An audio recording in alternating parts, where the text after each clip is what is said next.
যারা আমার মতো ডিম ভাজা পছন্দ করেন না তারা কিন্তু এইভাবে সুন্দর করে একটা মরিচ ভর্তা করে ডিম ভাজি করে নেবেন, তাহলে কিন্তু একদম চেটেপুটে আপনি ভাত খেয়ে নিতে পারবেন মজা করে। তো এখানে এই যে পরি দেখতে পাচ্ছেন, আমি সন্ধ্যাবেলা ভিডিও দেখতেছি, তো লাইভ দেখতেছি, একটা আপু দেখতে দিবে না এসে বসে পড়ছে আদর দেখাচ্ছে, কারণ তার ক্ষুধা লাগছে। তো তারপর বাবুকে খাবার দিয়ে দিলাম। আর এদিকে আপনাদের সাথে শেয়ার করতেছি, কিছু লটকন ছিল, অনেক তাজা ছিল, ওইটাই আপনাদের সাথে শেয়ার করলাম। আর এখানে ডাব ছিল 2টা। তো লটকনগুলো হচ্ছে 80 টাকা করে কেজি ছিল, আর 2টা ডাব মনে হয় 120 টাকা নিছিল, 2টা না জানি একটা, যাই হোক।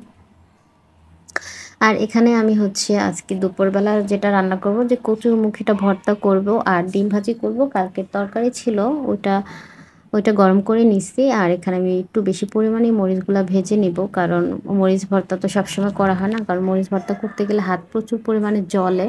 আমার মনে হয় এই কাজটা যারা করে তারা বুঝে যে অনেক ভালোই জ্বলে। ওই জন্য আমি আবার যখন করি একটু কষ্ট করব, একটু বেশি করেই করে নিই, যাতে আমি আরও 2-1টা আইটেম ভর্তা খেতে পারি। ওইটার জন্য একটু বেশি পরিমাণে মরিচ দিয়ে নিলাম। এখন আমি মরিচগুলো সুন্দরভাবে ভর্তা করে নেব।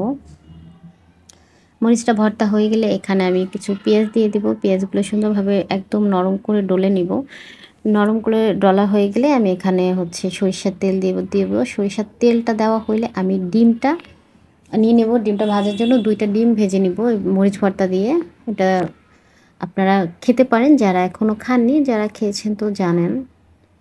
আমিও যখন ফার্স্টে খেয়েছি আমার কাছে কিন্তু একটু বেশি ভালো লাগছে। এখন কয়েকবার বেশ অনেকবার খাওয়া হইছে। এখন এখনও ভালোই লাগে, মোটামুটি খারাপ লাগে না। তো যারা ডিম পছন্দ করেন না তারা কিন্তু এই জিনিসটা ট্রাই করতে পারেন। আশা করতেছি ডিম ভাজা ভালো লাগবে আপনাদের কাছে। তো এখানে আমি ডিমটা ভেজে নিচ্ছিলাম। ভেঙে নিচ্ছি মানে বাটির উপরেই বাড়ি দিয়ে ভেঙে নিচ্ছি। কিছু মনে করার কিছু নাই, কারণ আমি ডিমটা যখন রাখি তখন কিন্তু আমি ডিমটা সুন্দরভাবে ধুয়ে তারপরে ফ্রিজে রাখি। তো এখানে ডিমের কোনো নোংরা বা কোনো কিছু নাই। তো এটা আবার আপনারা ভাবতে চান না। আর এখানে আমি ডিমটা ভেজে নিতেছি।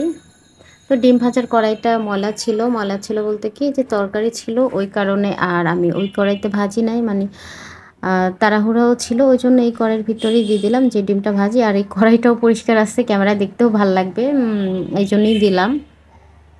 কিন্তু এই জন্য দিয়ে ডিমটা আর কি মাঝখানে, কড়াইটা কেমন যে তো মাঝখানে আর কি একটু হয়েছিল, পরে আমি ডিমটা সুন্দরভাবে উল্টে নিছি। তো আজকে দুপুরের খাবার এটাই ছিল আমার, ডিম ভাজা আর ভর্তা, পেঁয়াজ মরিচ ভর্তা, কচুরমুখী ভর্তা, ডিম ভাজা আর কালকের তরকারি। কে কী দিয়ে ভাত খাইছেন আজকে দুপুরে সবাই কমেন্ট করে জানাবেন। আর কে কোত্থেকে আমার ভিডিওটা দেখছেন সেটাও কিন্তু কমেন্ট করে জানাবেন। আর এরকম ডিম ভাজা কে কে খাইছেন বলেন তো দেখি। আমি তো এই তো ছিল আজকের মতো ভিডিও। সবাই ভালো থাকবেন। এই পর্যন্ত যারা ভিডিওটা দেখছেন সবাইকে অনেক ধন্যবাদ।